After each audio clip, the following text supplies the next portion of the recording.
Look at this nappy-headed princess thinking she can fly first class, looking like a street rat.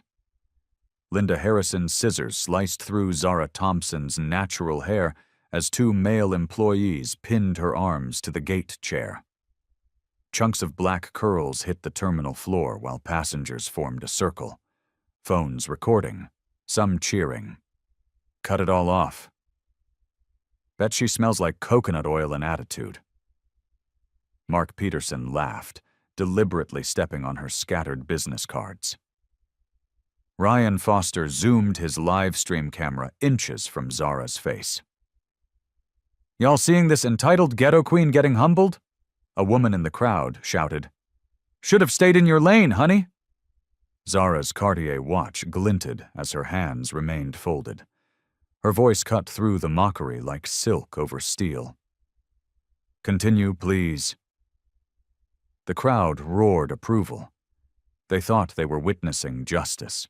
Have you ever been so publicly degraded that you questioned whether respect still exists for women like us? The scissors hadn't stopped. Linda Harrison examined her handiwork with the satisfaction of a corrections officer, running her fingers through what remained of Zara's hair. "We're not done yet. This needs to be properly fixed.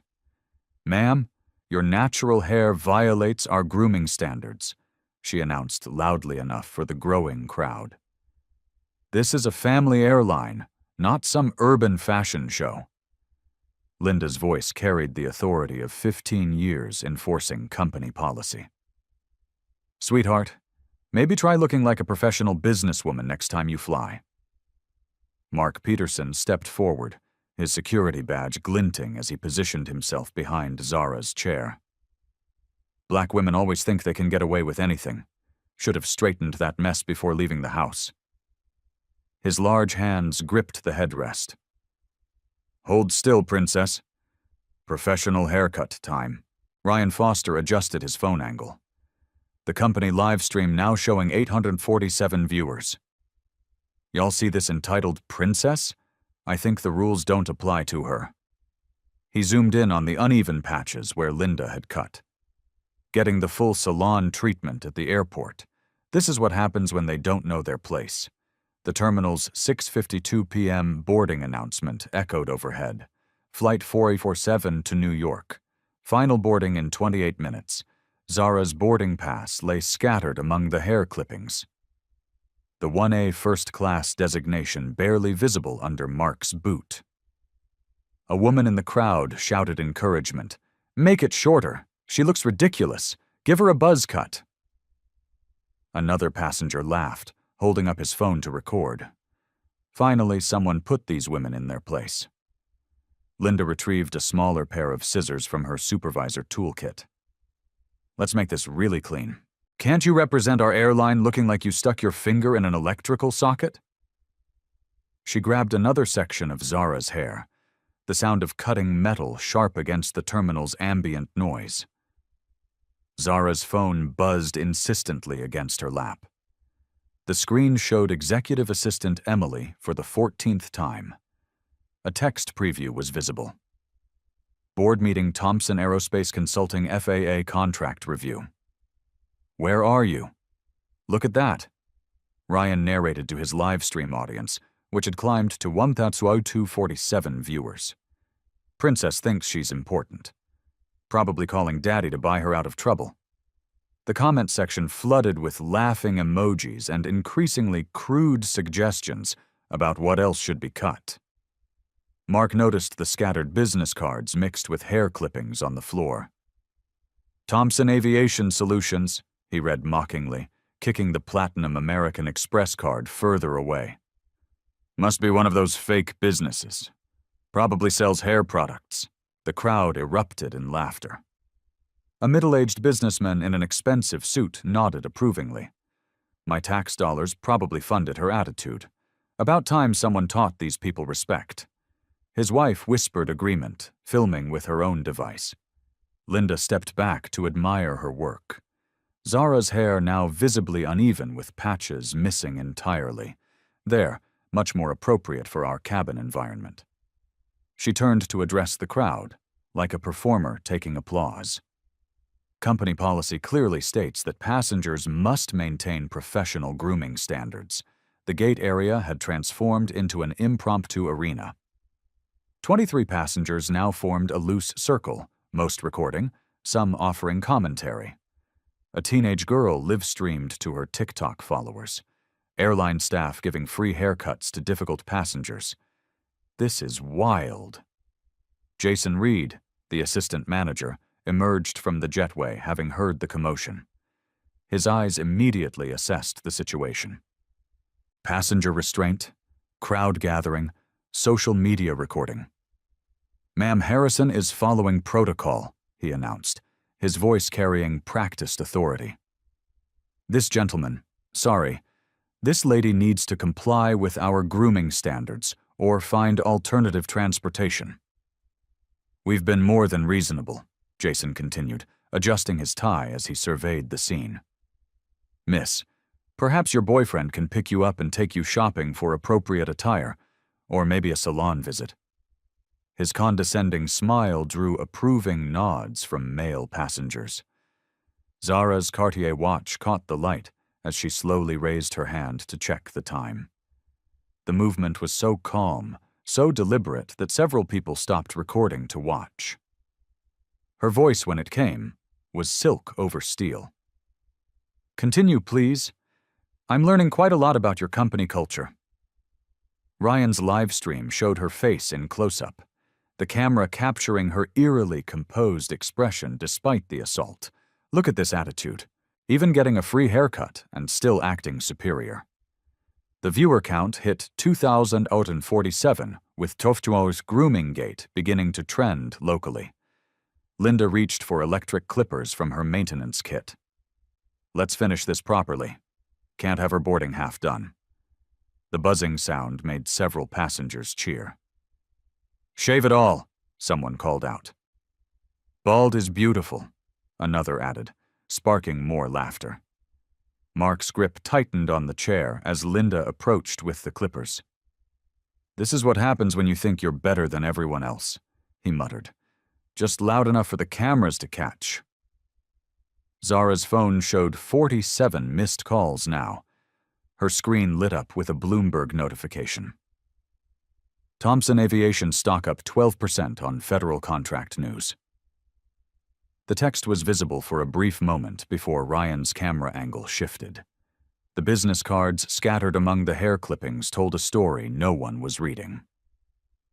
CEO Thomson Aviation Solutions, Federal Aviation Consulting, FAA Senior Advisor. They lay like evidence in a crime scene that hadn't been recognized yet. 24 minutes until departure. The countdown had begun, but not the one anyone expected. The electric clippers hummed to life in Linda's hands at exactly 7:01 p.m. 19 minutes until departure, but the crowd had no intention of letting this entertainment end early. Finish the job properly. Jason Reed commanded his assistant manager authority, lending official weight to the spectacle. "Can't have her boarding half done. Company standards must be maintained." The clippers bit into what remained of Zara's hairline. More black curls joined the growing pile around her feet, mixing with scattered platinum credit cards and business documents. Ryan's live stream peaked at 3,247 viewers as he provided live commentary. Airport barbershop in full effect. This is better than reality TV. A betting pool spontaneously formed among the passengers. $20 says they shave it completely, called out a man in a Cubs jersey. "I'll take that bet," replied a woman with designer luggage. 50 says they leave her with a buzz cut. Money changed hands as phones continued recording from every angle. The hashtags multiplied across social platforms. Airport barbershop trending nationally. The grooming justice climbing fast. Ohannags entitled Princess gaining momentum. Comments flooded in faster than Ryan could read them aloud. Shave it all. Should have learned respect. Finally, some accountability. Linda worked methodically, the clippers leaving nearly bald patches. There we go. Much more civilized. She held up clumps of Zara's natural hair like trophies. This is what professionalism looks like, ladies and gentlemen. 2 TSA agents materialized through the crowd, summoned by Jason's radio call. "We've got a disruptive female passenger," he explained to Agent Ramirez, whose hand instinctively moved toward his restraints, refusing to comply with grooming standards, creating a disturbance. "Ma'am, you need to cooperate," Ramirez said, misreading the situation entirely. His partner, Agent Jenkins, positioned himself to block any escape route. Though Zara hadn't moved from her seat, the crowd's energy intensified. A businessman shouted, "Maybe now she'll learn some humility." His wife added, "These women think they can do whatever they want." About time, someone stood up to them. Airport police arrived at 7:05 p.m., called for a hysterical female passenger causing public disruption. Officer Harrison surveyed the scene. One black woman sitting calmly, while airline employees groomed her surrounded by an enthusiastic crowd documenting everything. "What seems to be the problem here?" Harrison asked Jason, completely bypassing Zara. "The passenger refused to comply with appearance standards," Jason explained smoothly. "We've been trying to help her meet our requirements, but she's been uncooperative." Mark Peterson laughed, sweeping more cut hair with his boot. "Look at this mess. Probably the first haircut she's had in months. We're doing her a favor." The crowd laughed appreciatively at his wit. Linda stepped back, surveying her work with professional pride. Zara's scalp showed through in multiple places, the remaining hair choppy and uneven. "Perfect. Now you look like you belong in coach, not first class." A teenage influencer had arrived, drawn by the trending hashtags. "OMG guys, this is insane. She broadcast to her 50,000 followers. They're literally giving this woman a reality check haircut. This is going to break the internet." The betting pool expanded. How much shorter will they go? A razor? Should we start a collection for a wig? Laughter echoed through the gate area as more passengers abandoned their own flights to watch. Zara's phone showed 63 missed calls now. The screen displayed a cascade of notifications. Board meeting in 2 hours. Federal contract signing delayed. Senator's office requesting status update. Each message disappeared quickly as new calls came in. Ryan zoomed in on her face for his live stream audience. "Look at this expression, still acting like she's royalty. Even bald, these women think they're special." The viewer count hit 4,100 with Foghogger Grooming Gate officially trending nationwide. A woman in Lululemon held up her phone triumphantly. "I'm posting this everywhere. Finally, someone is holding these people accountable for their attitude." Her video already had 500 shares in 3 minutes. Jason checked his watch.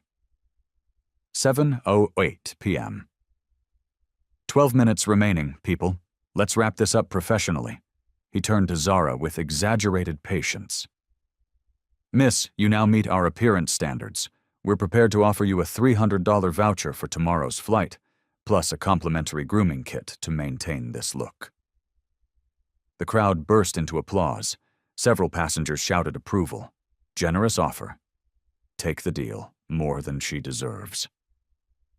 Linda produced a small hand mirror from her toolkit. "Would you like to see the improvement?" She held it up mockingly, angling it so the cameras could capture Zara's reaction to her destroyed hair. Mark stepped closer, his boots crunching on the scattered business cards and hair. "Come on, princess. Even you have to admit this is better, more honest, less pretentious." He kicked at the pile of her belongings. "Maybe now you'll think twice before acting superior." The pile on the floor told a story the crowd refused to read. Hair mixed with documents bearing federal seals, a Black American Express card, and business cards reading CEO. But entertainment value trumped investigation. Airport security had cordoned off the area, not to protect Zara, but to manage the growing crowd of spectators. The scene had become Gate B12's main attraction, with passengers from other flights arriving to witness the grooming enforcement.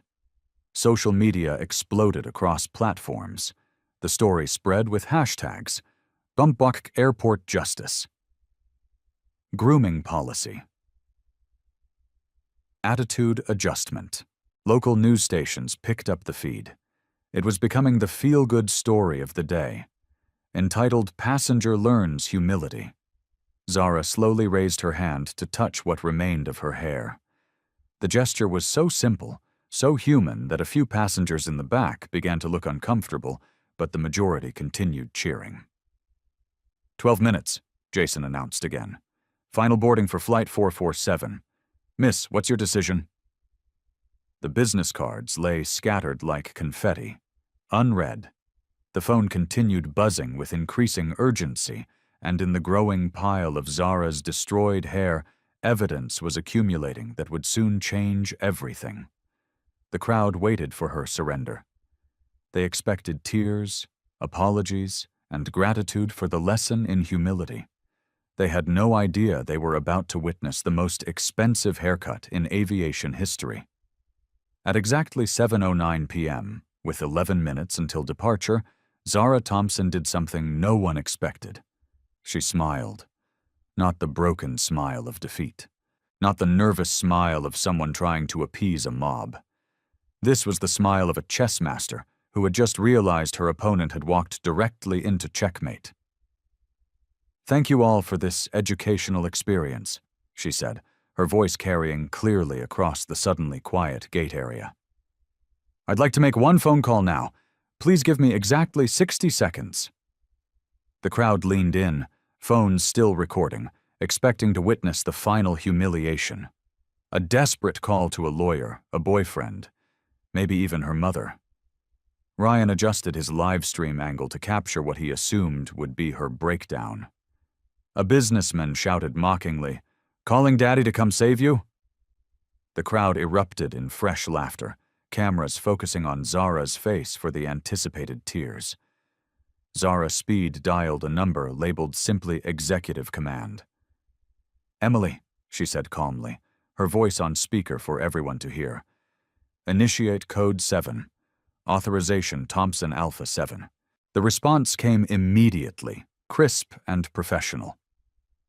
"Understood, Miss Thompson. Full executive override commencing. Federal investigation protocol is now active. All systems responding." Linda laughed nervously. Look at this act, calling her assistant to pretend she's important. But her tablet screen flickered, then displayed a message in red letters. "Executive authority override. Thompson protocol active. All operations suspended." Jason's radio crackled to life. "All management report to the Crisis Command Center immediately. Code 7 federal protocol in effect." This is not a drill.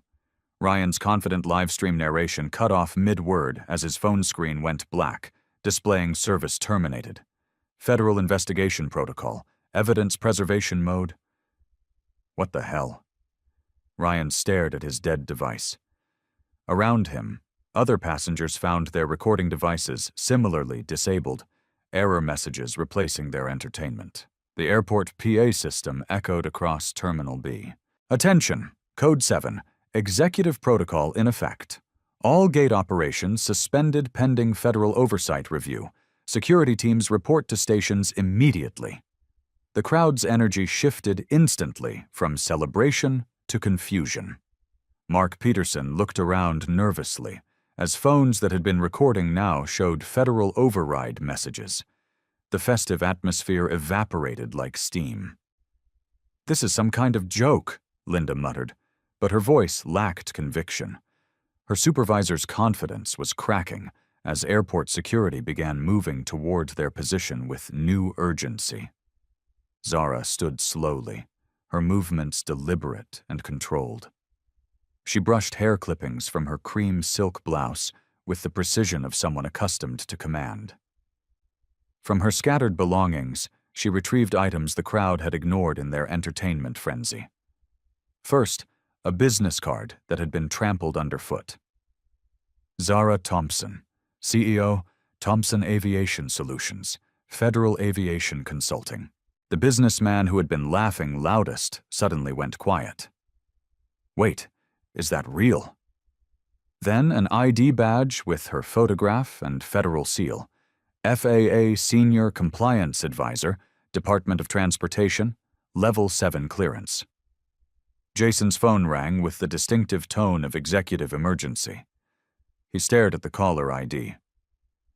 CEO Anderson, urgent. His hand trembled slightly as he answered. Finally, Zara held up a black American Express card with federal contractor printed beneath her name, along with a number that made the remaining airline employees recognize the level of authority they had just assaulted. Linda's face drained of color as the full realization hit. "Ma'am, we had no idea. Oh God, what have we done?" "Miss Harrison," Zara said conversationally, her voice carrying a new authority that made everyone unconsciously step back.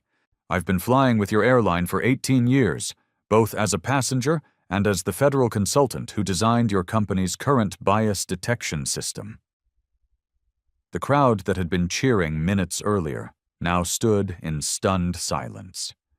Several passengers began backing away, suddenly understanding they had witnessed something far more serious than entertainment.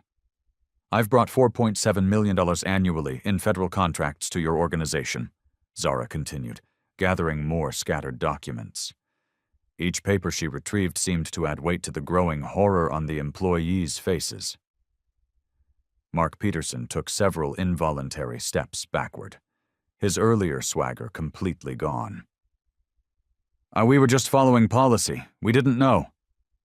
"You assaulted me," Zara stated matter-of-factly, touching the destroyed remains of her hair. "You humiliated me based on my race and gender, and broadcast it for entertainment, all while I was traveling on official federal business with classified security clearance." Ryan's face had gone pale as he stared at his disabled phone. The live stream. Oh, federal evidence. Jason ended his phone call, his face ashen. Multiple airline executives were already emerging from offices throughout Terminal B, summoned by emergency protocols that hadn't been activated in the airport's history. Airport security suddenly shifted posture entirely, recognizing federal authority. The TSA agents who had been prepared to restrain Zara now looked like they wanted to disappear into the terminal walls. "Every word, every gesture, every laugh," Zara said, her voice never rising above conversational level, "has been recorded by federal civil rights enforcement equipment installed throughout this terminal." This wasn't just assault. It was assault on a federal contractor during classified official travel. From her briefcase, the one Mark had kicked across the floor, Zara retrieved a laptop. The screen displayed real-time data analytics that made Jason's remaining color disappear. "Automatic federal investigation triggers activated. Civil Rights Division notified." Chief Legal Officer Elizabeth Grant arrived at a dead run, her heels clicking frantically across the terminal floor. Behind her came VP of Operations Michael Carter and a crisis management team, whose expressions suggested they understood the magnitude of what had occurred. "Gentlemen? Ladies?" Zara said, her voice carrying the quiet authority of someone accustomed to briefing senators and cabinet members. "Your airline isn't just my client. You're my primary case study for the new Federal Aviation Anti-Discrimination Protocol." The hair clippings scattered across the floor, which the crowd had treated as entertainment debris, now looked exactly like what they were, evidence at a federal crime scene. CEO Victoria Anderson materialized with a security detail, her face reflecting the dawning realization of what her employees had just done to one of the federal government's most influential aviation consultants. "But I haven't revealed the most important detail yet," Zara said, her smile returning. "Phase 2 of my federal investigation begins now." CEO Victoria Anderson arrived at Gate B12 at 7:15 p.m., 5 minutes past Flight 447's original departure time. Her entourage included Chief Legal Officer Elizabeth Grant, VP of Operations Michael Carter, Crisis Management Director Sophia Lee, and a team of corporate attorneys whose grim expressions told the story. This was no ordinary passenger complaint. The gate area had transformed into an impromptu federal crime scene. Airport security had cordoned off the area with yellow tape, not to contain Zara, but to preserve evidence. The scattered hair clippings, trampled business cards, and disabled recording devices created a tableau of corporate catastrophe that would soon appear in federal court documents. Victoria surveyed the scene with practiced crisis assessment. Destroyed hair covering the floor like black snow, scissors abandoned beside federal contractor credentials, and her 4 employees standing like defendants awaiting sentencing. The crowd of passengers who had been cheering minutes earlier now pressed against security barriers, their phones still disabled by federal override protocols.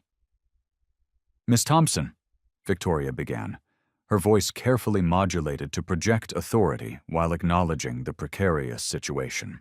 "As one businesswoman to another, I'm certain we can resolve this matter professionally and privately." Zara opened her laptop with deliberate precision. The screen casting blue light across the evidence-strewn floor, real-time data scrolled across multiple windows, federal contractor databases, civil rights violation protocols, and investigation trigger systems all flashing active status. "Victoria, you have exactly 10 minutes to demonstrate corporate accountability before I activate Phase 2 of the federal investigation," Zara said, her voice carrying the quiet authority of someone accustomed to briefing cabinet members. "But first, let me clarify something. This isn't a negotiation, it's a federal compliance presentation." Elizabeth Grant stepped forward. 23 years of legal training overriding panic. "Miss Thompson, we deeply regret any misunderstanding that may have occurred during what appears to have been a miscommunication regarding company grooming policies." "There's no misunderstanding," Zara interrupted, her voice cutting through corporate euphemisms like surgical steel. "There's documented federal contractor assault, systematic civil rights violations captured on multiple recording devices, and approximately 6 different federal investigation triggers that activated the moment your employees decided to forcibly cut my hair while broadcasting it for public entertainment."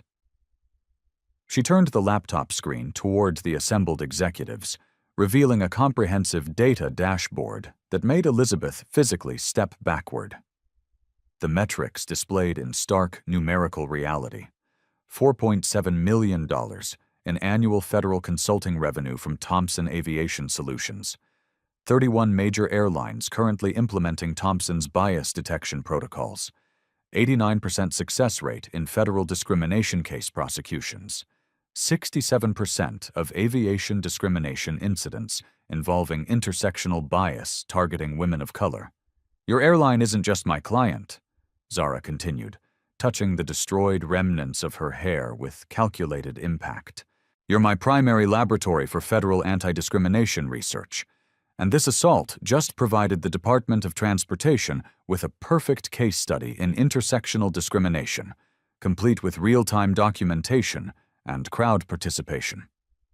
Michael Carter whispered frantically to Victoria. "She designed our current bias detection system. She has administrative access to every incident report, employee complaint, and discrimination case from the past 18 months. If she runs a comprehensive audit," Victoria's face paled as the implications crystallized. "A federal investigation would expose not just this incident, but potentially hundreds of unreported discrimination cases buried in company databases." Linda Harrison stood frozen beside the abandoned scissors, her supervisor's confidence replaced by dawning terror. "We were just enforcing grooming standards according to company policy. I didn't know she was a federal contractor." "A federal contractor with Level 7 security clearance traveling on classified Department of Transportation business," Zara corrected, her eyebrow arching with lethal precision. "Ms. Harrison, ignorance of federal law isn't a defense in civil rights prosecution. Assault with forced haircutting of a federal contractor during official travel constitutes multiple felonies under 18 U.S.C. Section 245, Title 7, and the Federal Contractor Protection Act." Ryan Foster clutched his disabled phone like a lifeline. His earlier swagger completely evaporated. The live stream was just standard company social media documentation. I was recording policy enforcement for training purposes. You were broadcasting a federal contractor assault to 3,700 viewers while using company equipment and representing corporate policy, Elizabeth Grant said, her voice hollow with professional recognition of the legal catastrophe that constitutes evidence tampering, civil rights violations, conspiracy to violate federal law, and potential hate crime enhancement charges. Jason Reed's phone rang again. Emergency conference with the board of directors demanding immediate damage assessment. His earlier condescending authority had evaporated entirely, replaced by the terror of someone realizing their career was ending in real time, with potential criminal consequences. Mark Peterson attempted damage control. Ma'am, we sincerely apologize for any inconvenience. We were following what we believe to be standard passenger compliance procedures. You physically restrained a federal contractor, participated in an assault with haircutting, and kicked federal documents across a public terminal while encouraging crowd participation in the humiliation, Zara replied, without looking up from her laptop. Your procedures constitute federal crimes. Zara accessed another screen, displaying federal regulations with surgical precision. The legal citations filled the monitor. Title 7. Civil rights violations. Physical assault based on race and gender characteristics. Federal Aviation Regulations, Section 259.4, 4. Intersectional discrimination in passenger services. Federal Contractor Protection Act, Section 15.7. Assault on government personnel during official travel. And my personal favorite, 18 U.S.C., Section 245. Federal hate crime statutes for attacks on individuals based on race and gender while engaged in federally protected activities. She paused, allowing the legal weight to settle like concrete. Each violation carries fines up to $250,000 per incident, with potential criminal penalties, including federal prison sentences. Victoria's crisis management training kicked in, recognizing ultimate stakes. Ms. Thompson, what would constitute an appropriate resolution of this incident that demonstrates our commitment to civil rights compliance? I'm not negotiating, Zara replied, her voice maintaining conversational calm while delivering corporate death sentences. I'm presenting federal compliance requirements. You have 7 minutes remaining to demonstrate good faith cooperation, or I activate Comprehensive Department of Transportation investigation protocols that will examine every discrimination complaint in your company's history. Elizabeth Grant pulled out her legal pad with shaking hands, recognizing ultimatum dynamics that could destroy the corporation. What are the specific compliance requirements? Zara's fingers moved across her keyboard with practiced efficiency, pulling up a pre-prepared compliance framework that suggested this confrontation had been anticipated, planned, and legally structured. First, immediate termination with Linda Harrison, Mark Peterson, Jason Reed, and Ryan Foster. No severance packages, no positive employment references, and permanent notation of federal civil rights violations in their employment records accessible to future employers. Linda made a sound somewhere between a gasp and a sob, her hand instinctively reaching toward her supervisor badge. Please, I have 3 children and a mortgage. I didn't know she was important. I was just doing my job. You had 3 children when you decided to assault a federal contractor and broadcast it for entertainment. Zara replied without emotional inflection. Your ignorance of federal law endangered their financial security, not my response to your criminal behavior. Second, $750,000 in direct settlement for intersectional discrimination and federal contractor assault, she continued. This figure reflects documented racial bias, gender-based harassment, hair-specific discrimination, and federal contractor status violations.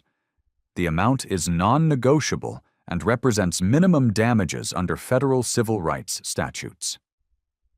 Michael Carter's calculator clicked frantically as he computed immediate financial impact.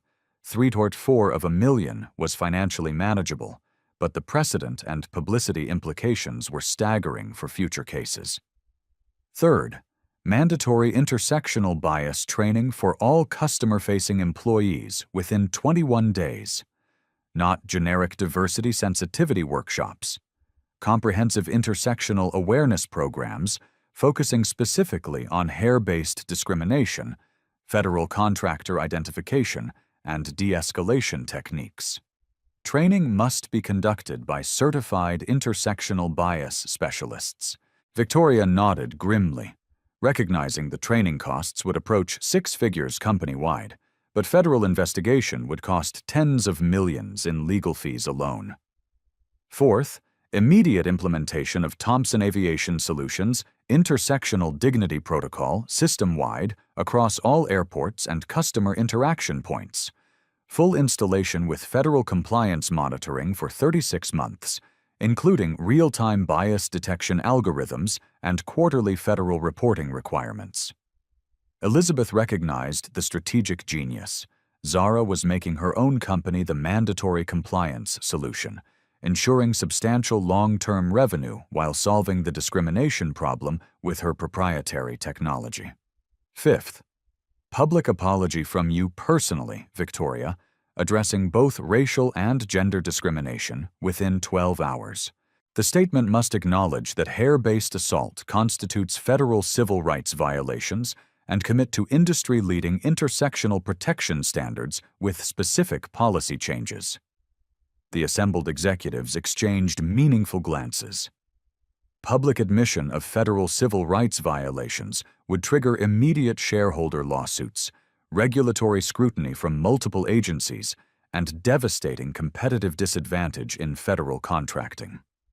Sixth, comprehensive promotion pipeline program for women of color in management positions with mandatory annual reporting to federal oversight agencies, public transparency requirements, and measurable advancement metrics, plus mandatory external intersectional bias audits by women of color, led consulting firms with results publicly reported, and corrective action plans filed with federal agencies. Victoria attempted final negotiation despite recognizing futility. Ms.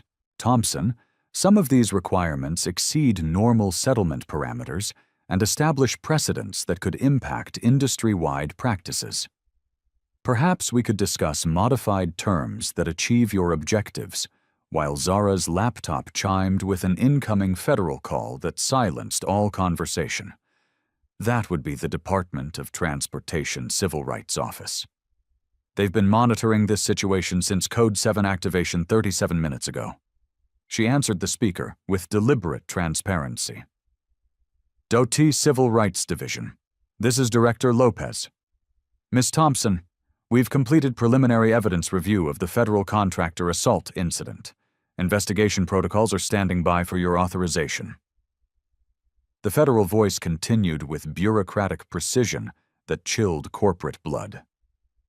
We have documented assault of a Level 7 federal contractor, evidence tampering via social media broadcasting, systematic civil rights violations, and potential hate crime enhancement factors. Federal prosecutors recommend immediate escalation to comprehensive investigation with criminal referral unless full compliance is achieved within 5 minutes and 30 seconds. Victoria's professional facade finally cracked completely. Ms. Thompson, we accept all terms unconditionally and immediately. How do we prevent federal investigation escalation? You don't prevent it, Zara replied, closing the laptop with finality that echoed through the terminal. Phase 2. Federal investigation cannot be stopped. It's mandatory protocol for federal contractor assault. But demonstrated good faith compliance might influence the scope and severity of consequences during prosecution recommendations. The hair scattered around her feet told the complete story.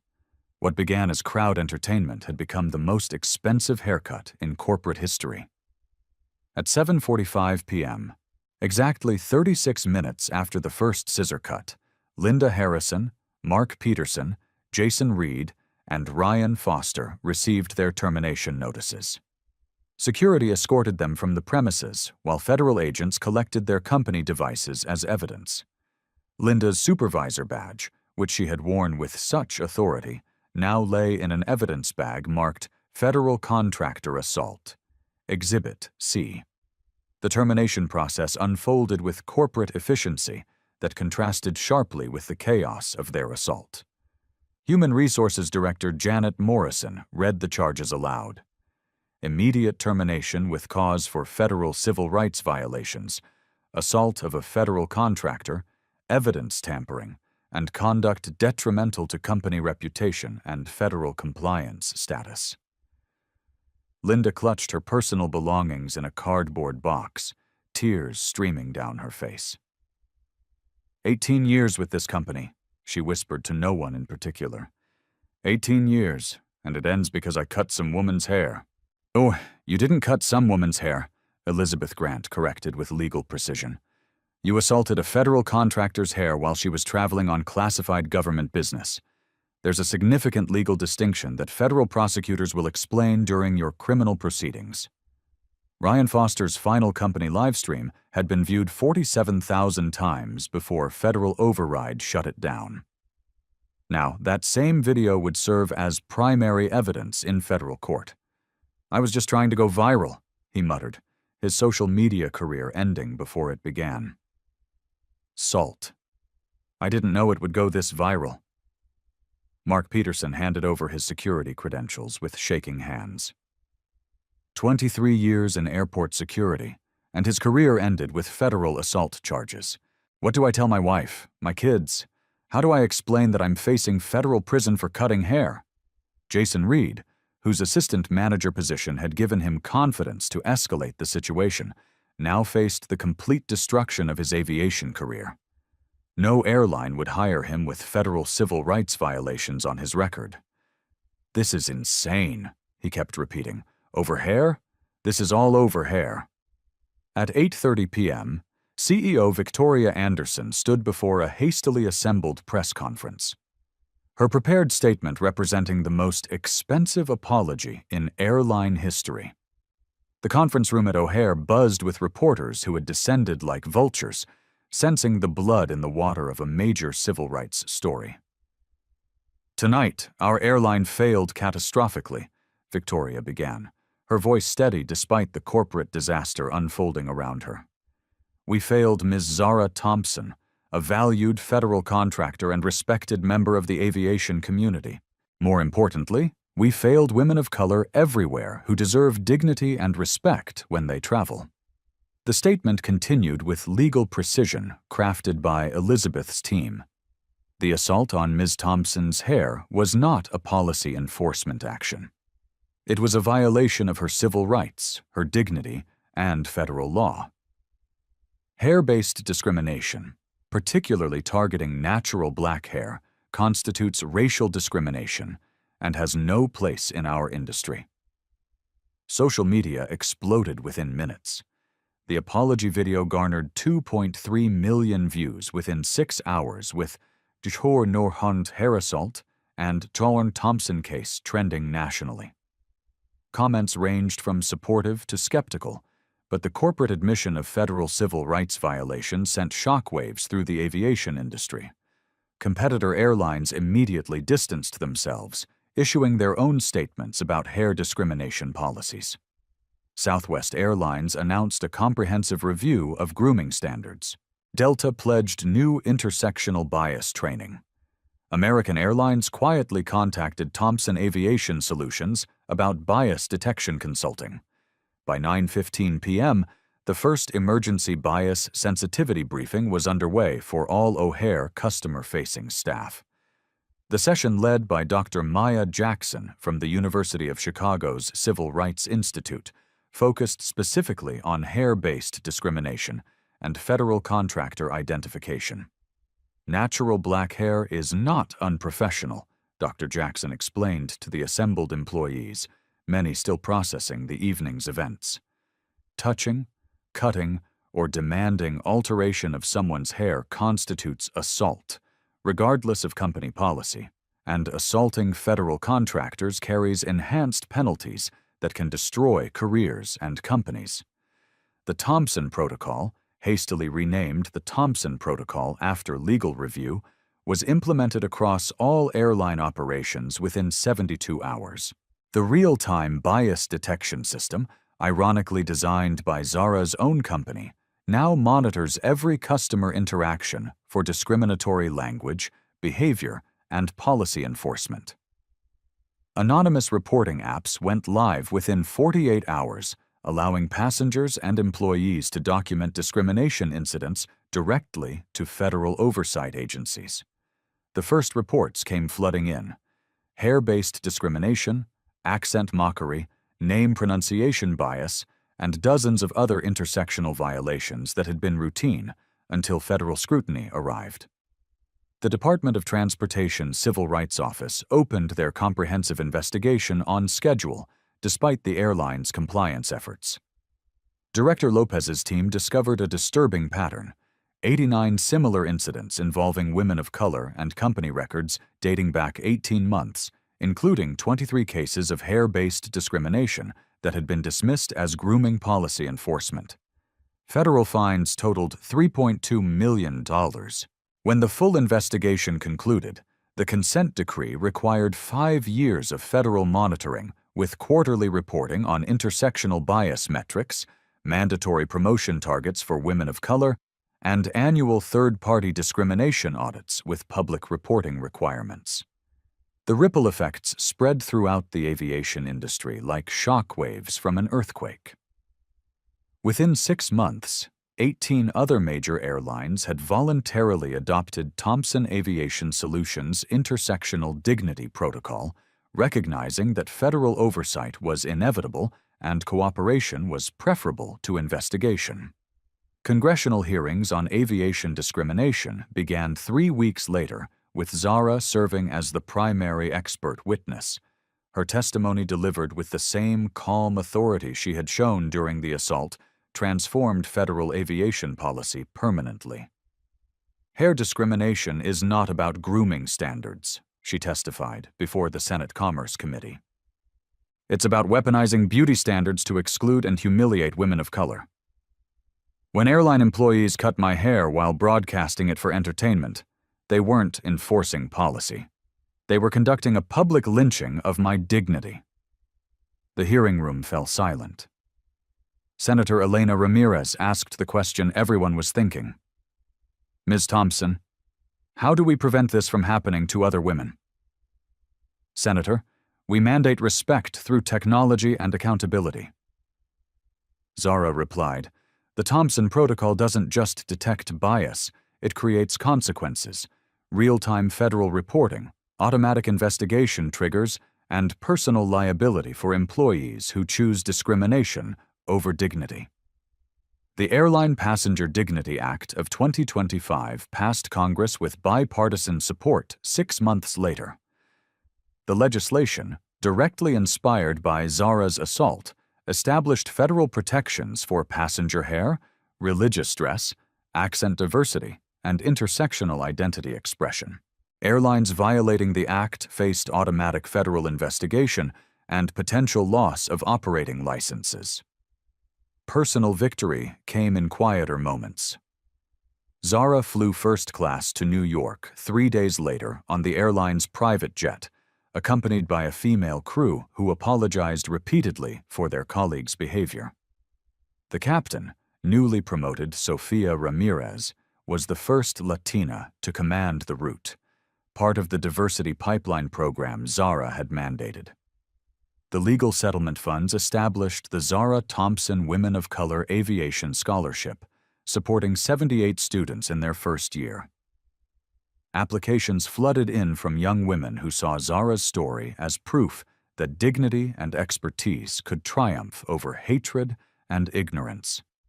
Speaking engagements at 25 major universities followed, with Zara sharing her methodology. Professional preparation beats emotional reaction every time. They wanted to see me angry, defeated, crying for mercy. Instead, they saw federal authority responding to assault with systematic change, Harvard Business School developed a case study titled Turning Intersectional Humiliation into Industry Transformation, which became required reading in corporate ethics and crisis management courses. The case emphasized how Zara's strategic response achieved more than lawsuits or protests ever could. The intellectual triumph was complete. No violence, no revenge, no personal enrichment.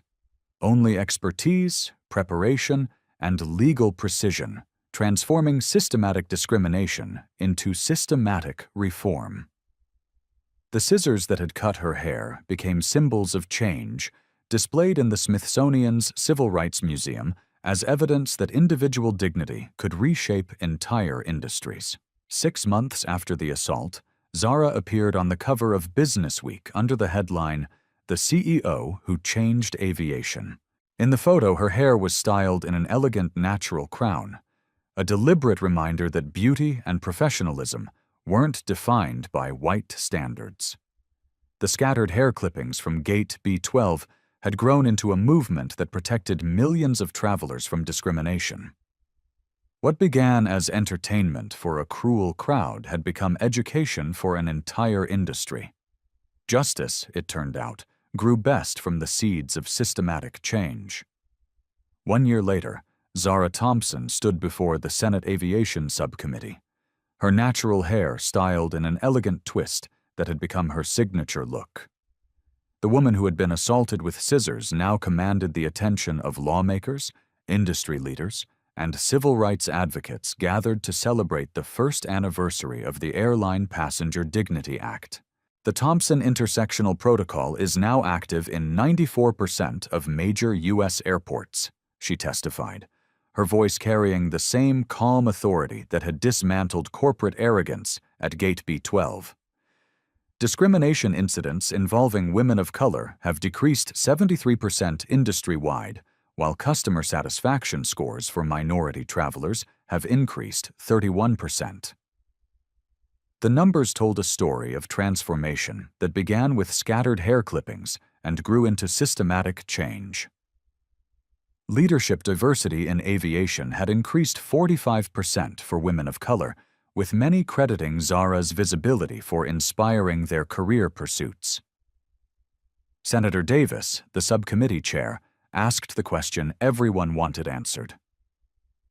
Ms. Thompson, what would you say to other women facing similar discrimination? Zara smiled, the expression carrying none of the calculated patience she had displayed during her assault. This was genuine warmth earned through victory. I would tell them that preparation is more powerful than protest, expertise is more effective than anger, and systematic change outlasts individual revenge.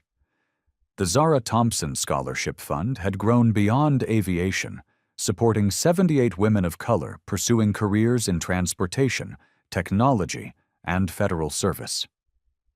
Each recipient received not just financial assistance, but mentorship from a network of professionals who understood the intersection of excellence and discrimination. Corporate America had taken notice. The Thompson method of strategic response to discrimination was taught in business schools, law schools, and leadership development programs. Companies proactively hire Thompson Aviation Solutions not just for compliance, but for competitive advantage in diversity and inclusion. The documentary, The Cut That Changed Everything, had won 3 Emmy Awards, including Outstanding Social Justice Documentary. The film's final scene showed children in schools across America learning about hair diversity and civil rights, with teachers explaining that natural black hair was beautiful, professional, and legally protected. International impact followed domestic transformation. The European Union adopted similar hair discrimination protections, citing the Thompson case as precedent. South Africa strengthened workplace bias regulations. Canada mandated intersectional bias training for federal contractors. A haircut at Chicago O'Hare had triggered global civil rights advancement. Personal fulfillment came through unexpected channels. Zara's TED Talk, The Power of Strategic Dignity, has been viewed 15 million times across platforms. Young women approached her at airports sharing stories of discrimination they had faced and strategies they had learned from her example. "You showed us we don't have to accept disrespect," a college student told her at Reagan National Airport. "You proved that smart women with preparation can change the world." The annual Intersectional Aviation Leadership Conference, hosted by the Women of Color in Aviation Coalition, that Zara founded, drew 5,000 attendees from 47 countries. The conference's mission statement reflected her philosophy, transforming individual dignity into systematic change through professional excellence and strategic advocacy. Linda Harrison had found new employment as a cashier at a suburban grocery store. Her airline career permanently ended by federal civil rights violations. In interviews with local media, she expressed remorse.